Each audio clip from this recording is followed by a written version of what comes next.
no offensive defense of the term using the term gender violence. You can see the Zakhanen on 2007 evidence. There's literally no answer to this evidence. The one they say that doesn't trade off, but our Finley and evidence says, and whenever you're confronted with interpretations of law, you should reject the interpretation that allows gender to be reified. You've also conceded the argument that the plain text would codify it in a constitutional law, which means there's always a risk of the disadvantage over any notion of the net benefit. You say we do not believe the overrule Morrison, we do not lead to solvency. I will win a couple of arguments here. Ace of point is implicit overrule solves. You do not have any solvency evidence specific to the words in the plain text. All of the arguments in cross-examination prove this by saying that you merely implicitly overrule reconstituting the law. But this is what the counter plain text says. B sub point is that we reenact the Violence Against Women Act, which is the key internal link. This argument is explained above. And C sub point is you conceded the permutation is more unpredictable because it has two different overrules that are considered implicit of the Morrison decision, whereas in the world of the counterplane there's only one implicit more overrule. The only solvency deficit argument they have is unpredictability. It is more unpredictable in a world in which you do both of them at the same time than it is in which you just do one, because the court only has one decision that they can defer to in the context of the Morrison decision. They say this is the only justification for reenacting the Violence Against Women Act, which solves back all of your arguments, meaning that all of the reasons why you think the counterplane doesn't solve are actually reasons why the permutation links more to these disadvantages in the world of the counterplane. All your impact comparison arguments will be answered below the permutation on the permutation debate. You say we have a couple disadvantages to the permutation. First, our Zakhanen in 2000 evidence says it's a mutually exclusive feminist strategy. This is a litigation trade-off. You said you have no answer to this argument. You say the only thing you say is it's not in the text of the decision. You read part of the decision, but this is irrelevant. You've conceded an argument that's interpreted as in one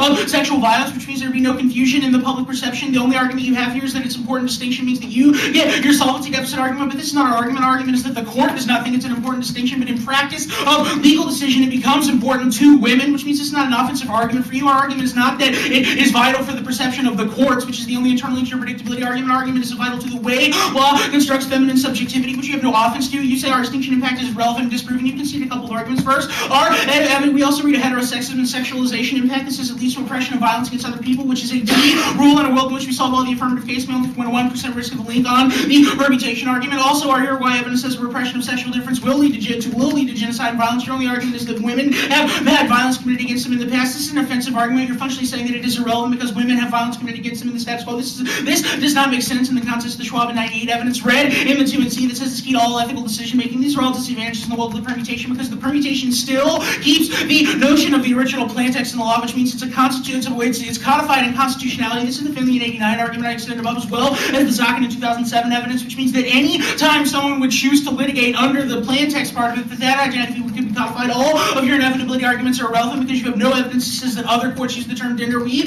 are reading 4 pieces of evidence to say that sexual violence is the term. 2 come from law professors, and 3 are news reports of the decisions proclaiming the decision is what the Vawa decision dealt with the notion of sexual violence, which you have no confusion argument. This is why there's no net benefit in the world of the permutation, especially in the context of our ethics dissent and the litigation trade-off argument, which means if we put a 1% risk of any of these link arguments, you should defer negative thou on the conditionality debate. On the conditionality debate, they say fairness goes negative. A sub point is predictability. We will win the predictability is a negative, not affirmative, right? You conceded all of the arguments on topicality is why plain text is key because it's the only objective decision making for the negative, which means that all of our policy making arguments are offense to conditionality because you conceded it's about the best policy option. Your only argument is that that is an arbitrary standard. This isn't irrelevant because we will win the argument that at the end of the round we should be going for the best standard. The only argument you have against this and encourages is mean that we go for the arguments that you make the worst arguments against this is an offensive argument for the negative. You are basically saying that our strategy would force you to make better arguments on every position in the round. This is entirely our point. Just because you make bad arguments on one position does not mean that what we're doing is wrong. It means that even though we ran the strategy against your other team, no one informed you that this is what we do against your F. You say there's no limit with no notion of multiple advocacies. You have conceded our interpretation that we say that you should get one conditional alternative and one conditional plain text. You've conceded the argument that framework solves all of your offense because you can go for it and eliminate 1/2 of our conditional arguments. The fact that you read a framework argument on the criticism means that you can always go all in on this argument because it would allow you to leverage offense against the criticism, meaning you have no unique reason as to why in this round the idea of multiple conditional arguments are bad. You also have, in a world in which you conceded negation theory on the Picks debate, you conceded that all we have to do is negate the affirmative, which means you have no offensive reasons to why you have a right to stick us with the idea of the counterplay. You've also conceded the argument that it's in the plain text, which means it's irrelevant. You have to have an offensive reason as to why you justify. I mean, this is key to negative strategy. You say that's a bad standard because it only relies on future education, but critical thinking is the most important education in terms of theory debate because it not only encourages topic-specific education, it encourages better strategic decision-making for the affirmative, which would be the ultimate goal of the debate. Fairness is irrelevant in the context of strategic decision-making because the affirmative has infinite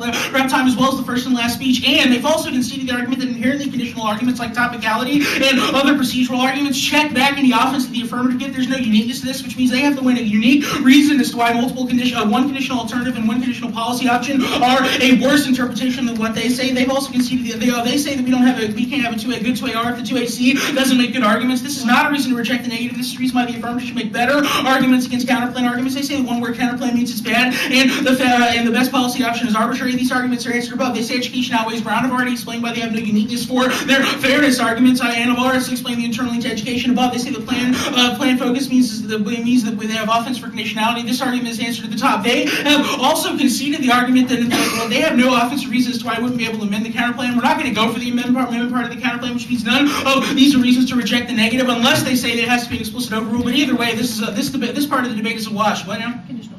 They say the conditional picks is a unique intersection on the argument, but they concede the argument if we weaken conditionality is good, there's no unique reasons why conditional picks are bad in a world in which you concede the negative gets any kind of conditional argument. This is explained at the top of all the defensive arguments about the notion of strategy, skew, and predictability. They've also conceded the breadth of information argument, which is internal link, and the fact that predictability and stable ground is more key to the negative, which is why we should be able to get a conditional plan inclusive counterplan. They concede a plan takes key.